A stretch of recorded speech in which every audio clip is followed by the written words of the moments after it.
Hello friends, this is Hitesh and welcome to special notes. आज की इस वीडियो में दोस्तों हम बात करने वाले हैं वाक्य विचार के बारे में। बहुत ही इम्पोर्टेंट टॉपिक है जो आपको रीट और अन्य जो भी इसी प्रकार के टीचिंग एग्जाम्स हैं उनमें काम आएगा। हिंदी व्याकरण का बहुत ही इम्पोर्टेंट है ये टॉपिक। और चलिए शुरू करते हैं। इससे पहले हम बाकी अन्य टॉपिक्स भी करवा चुके हैं, तो उनको भी आप प्लेलिस्ट में जाके देख सकते हैं। तो सबसे पहले अगर बात करें दोस्तों, वाक्य कहते किसे हैं, तो वाक्य जो है दोस्तों भाषा की सबसे छोटी इकाई अलिखित रूप में ध्वनि होती है। ये आपको पता है। ध्वनि का लिखित रूप वर्ण होता है, ये भी मैं आपको बता चुका हूँ वर्ण विचार में। फिर वर्णों का सार्थक समूह शब्द होता है, ये बात भी सही है। तथा शब्दों को वाक्यगत कर दिया जाए तो शब्द ही पद बन जाता है। ठीक है, यानी शब्द ही पद होता है, पर उनको वाक्यगत कर दिया जाए तब। और शब्दों पदों को व्याकरणिक कोटियों में जोड़ दिया जाए और पूर्ण मनोभाव निकले तो उसे वाक्य कहते हैं। बात क्या है, वाक्य किसे कहेंगे? शब्द या जो पद होते हैं उनको व्याकरणिक कोटियों में जोड़ दिया जाए। जैसे इंग्लिश में हेल्पिंग वर्ब वगैरह हम लगा देते हैं, इसी प्रकार इसमें भी देखिए व्याकरणिक कोटियों को जोड़ दिया जाए तो उसको और उसका पूर्ण मनोभाव, यानी हम अगर कहें शब्दों के सार्थक समूह को ही वाक्य कहा जाता है, तो उसे वाक्य कहते हैं। अब उदाहरण है, सीता ने राम को पत्र लिखा। यहाँ सीता क्या है? कर्ता है, राम कर्म है, पत्र लिखा। ठीक है, सीता ने राम को पत्र लिखा और ये लिखा क्या है? क्रिया है। तो ये इसका जो पूरा वाक्य है इसका अर्थ निकलता है, सार्थक अर्थ निकलता है, पूर्ण मनोभाव निकलता है। तो ये क्या है? अपना वाक्य है। ठीक है दोस्तों, अब बात करते हैं वाक्य गुण। वाक्य के गुण या तत्व। देखिए, कामता प्रसाद गुरु के अनुसार वाक्य के 3 गुण होते हैं: आकांक्षा, योग्यता, पदक्रम, या जिसको कर्म भी बोल सकते हैं। माध्यमिक शिक्षा बोर्ड के अनुसार वाक्य के 4 गुण होते हैं: सार्थकता, समीपता, पदकर्म, पूर्णता या फिर पूर्ण मनोभाव। ये 4 होते हैं और ये 3 होते हैं। अब बात करें हिंदी साहित्य के अनुसार वाक्य के गुण या तत्व, तो हिंदी साहित्य के अनुसार वाक्य के 3 गुण होते हैं: संयत वाक्य, संतुलित और पदक्रम वाक्य। अब बात करते हैं दोस्तों वाक्य के अंग। तो अर्थ की दृष्टि से वाक्य के 2 अंग होते हैं: उद्देश्य और विधेय। ये हैं दोस्तों अर्थ की दृष्टि से। पहला है उद्देश्य। उद्देश्य का मतलब होता है कर्ता प्लस कर्ता का विस्तारक, और विधेय होता है कर्म प्लस क्रिया या फिर प्लस विस्तारक। जैसे देखिए डिटेल में देखते हैं उद्देश्य क्या होता है। वाक्य में जिसके बारे में कहा बतलाया जाए, अर्थात कर्ता स्वयं ही उद्देश्य कहलाता है। जैसे राम पुस्तक पढ़ता है, तो इसमें कार्य को कर कौन रहा है? राम। तो राम क्या है? उद्देश्य है, यानी किसके बारे में बात हो रही है या कार्य को कौन कर रहा है? राम। तो राम यहाँ पे उद्देश्य है। पुस्तक पढ़ता है, ये विधेय बच जाता है। इसी प्रकार आत्मा अमर है, तो किसके बारे में बात हो रही है? आत्मा के बारे में। तो आत्मा क्या है? उद्देश्य है। राम ने रावण को मारा, तो कार्य किसने किया? राम ने। ठीक है, ये है उद्देश्य। इस प्रकार अब बात करते हैं विधेय की। तो दोस्तों विधेय क्या होता है? उद्देश्य के बारे में जो कुछ कहा जाता है या बतलाया जाता है उसे कहा जाता है विधेय। ठीक है, उपयुक्त वाक्य में पुस्तक पढ़ता है, अमर है, रावण को मारा विधेय है। जो ऊपर वाक्य थे उनमें एक कर्ता था यानी उद्देश्य था, और बाकी का जो बच गया वो होता है विधेय। जैसे एक उदाहरण और दिया है, राजीव का भाई गणेश अच्छी पुस्तक पढ़ाता है। ठीक है, राजीव का भाई गणेश, ये है अपना उद्देश्य। और ये क्या है? राजीव का भाई गणेश, ये है विस्तारक, यानी उद्देश्य का विस्तारक है। यानी कि गणेश अच्छी पुस्तक पढ़ाता है, ये बात ठीक है। बात किसके बारे में हो रही है? गणेश के बारे में। पर अगर इसको विस्तार कर दिया गया, इसके साथ विस्तारक लगा दिया गया, जैसे राजीव का भाई गणेश, ठीक है, राजीव का भाई गणेश। अब गणेश यहाँ उद्देश्य हो गया, राजीव का भाई है ये विस्तारक हो गया। अच्छी पुस्तक पढ़ाता है, इसमें अच्छी विस्तारक है और पुस्तक पढ़ाता है ये है विधेय। ठीक है दोस्तों, आगे बात करते हैं वाक्य के प्रकार। वाक्य के प्रकार को हम 3 भागों में बांट सकते हैं, 3 तरह से देख सकते हैं। पहला है अपना अर्थ के आधार पर, क्रिया के आधार पर, रचना के आधार पर।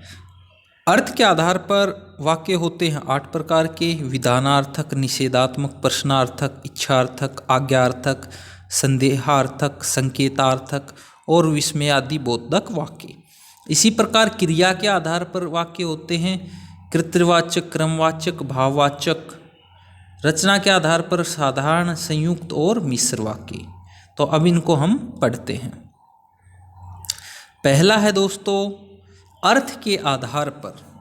अर्थ के आधार पर हमने देखे 8 प्रकार के होते हैं, ठीक है, ये देखे थे अब ऊपर हमने। तो अब अर्थ के आधार पर पहला है विधानार्थक वाक्य या विधानवाचक या फिर कथनात्मक वाक्य। देखिए, विधान का शाब्दिक अर्थ जो है जारी होना या होना होता है, अर्थात जब किसी कार्य का जारी होना या होना पाया जाए तो ऐसे वाक्यों को विधानायिक या विधानवाचक वाक्य कहते हैं। जैसे भूपेंद्र खेल रहा है, इसमें क्या कार्य हो रहा है, सगुन मेरी सहेली है, ठीक है। तो इस प्रकार के जो वाक्य हैं ये विधानवाचक या कथनात्मक वाक्य कहलाते हैं। अब है कथनात्मक वाक्य की एक और है, ऐसे वाक्य जहाँ सार्वभौमिक सत्यता की बात हो उसे भी कथनात्मक वाक्य कहा जाता है। जैसे भारत 1947 में आज़ाद हुआ, ये स्टेटमेंट है, सार्वभौमिक सत्य है। ये जो चीज़ है कि भारत 1947 में आज़ाद हुआ, गुरु का व्याकरण प्रमाणिक है, ठीक है। ये सारी जो चीज़ें हैं ये क्या हैं? कथन है, स्टेटमेंट है, सार्वभौमिक सत्य हैं। तो ये भी कथनात्मक वाक्य होंगे। आगे बात करेंगे दोस्तों निषेधात्मक वाक्य या नकारात्मक वाक्य। ऐसे वाक्य जिस वाक्य में अभाव रहित बिना नकार का बोध हो, ऐसे वाक्यों को नकारात्मक नकार वाक्य कहते हैं। जैसे सीता घर पर नहीं है, ठीक है, सीता घर पे नहीं है, वह पुस्तक मेरे पास नहीं है। इन सब में क्या देखिए अभाव या नकारात्मक नेगेटिव वाक्य है अगर हम सीधी बात करें तो। फिर आता है प्रश्नात्मक वाक्य, प्रश्नार्थक वाक्य। जिस वाक्य में प्रश्न सूचक शब्दों का बोध हो उसे प्रश्नार्थक वाक्य कहते हैं। शब्दों का बोध हो उसे, जैसे आपने खाने में क्या खाया, पूछ रहा है क्या खाया। आपका क्या नाम है, पढ़ाई क्यों करते हो, ये सब क्या हैं? प्रश्नवाचक शब्द हैं। तो इसलिए जो वाक्य है कैसा हो गया? प्रश्नार्थ वाक्य बन गया।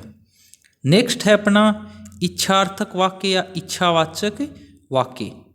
देखते हैं इच्छार्थक वाक्य या इच्छावाचक वाक्य कौन से होते हैं? जिस वाक्य में इच्छा आशीर्वाद का बोध हो उसे इच्छावाचक वाक्य कहते हैं। जैसे सदा सुखी रहो, सभी छात्र सफल हों, कल्याण हो, ये सब क्या हैं?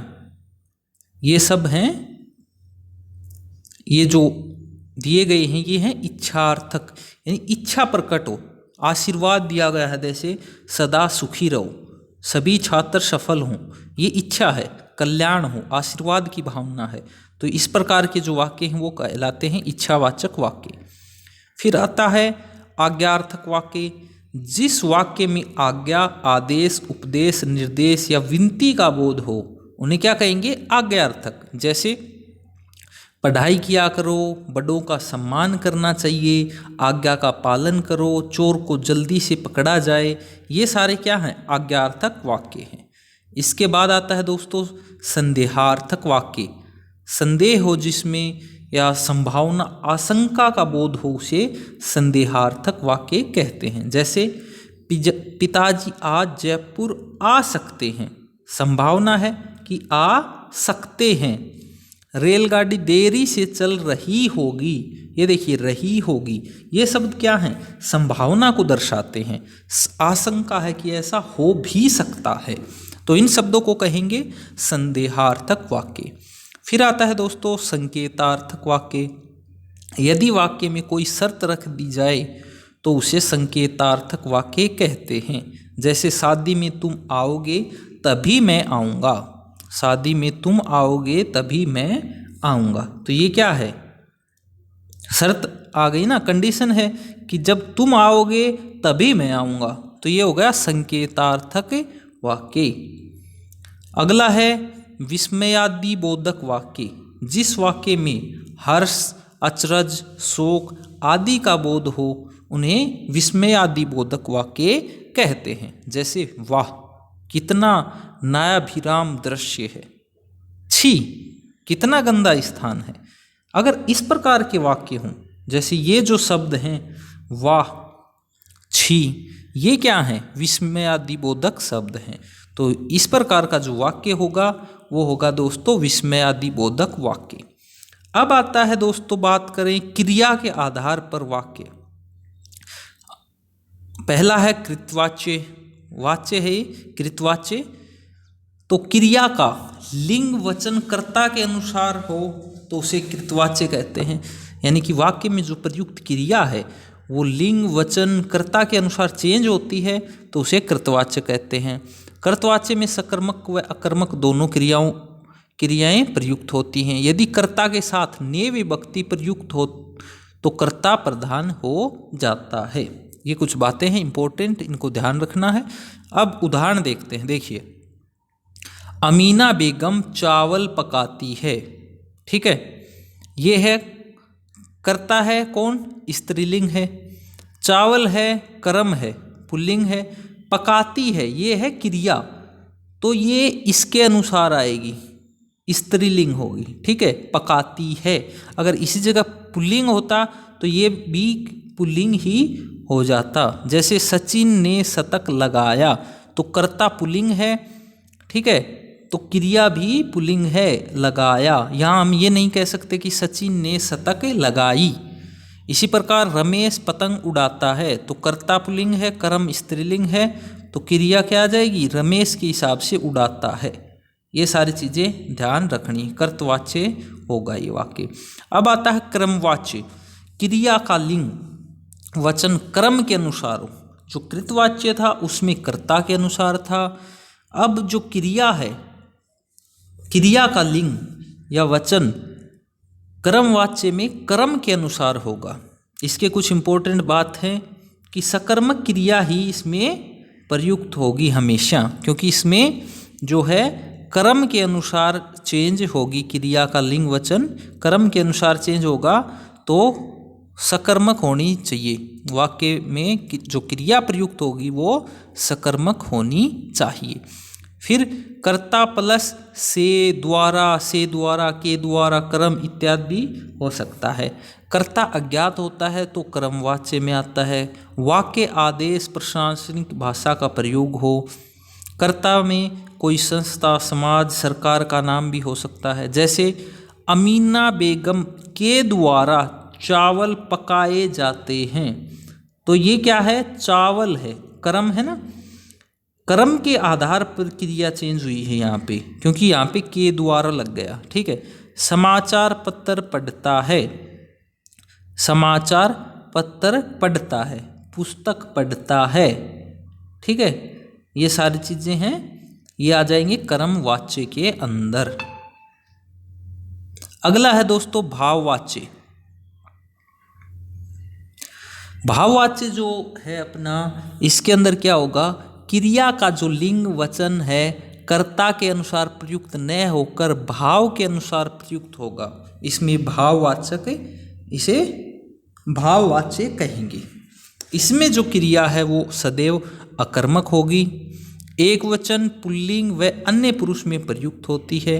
कर्ता के साथ से, द्वारा के तुरंत बाद क्रिया प्रयुक्त हो। वाक्य में असमर्थता, नकारात्मक वाक्य में असमर्थता, नकारात्मकता का बोध हो।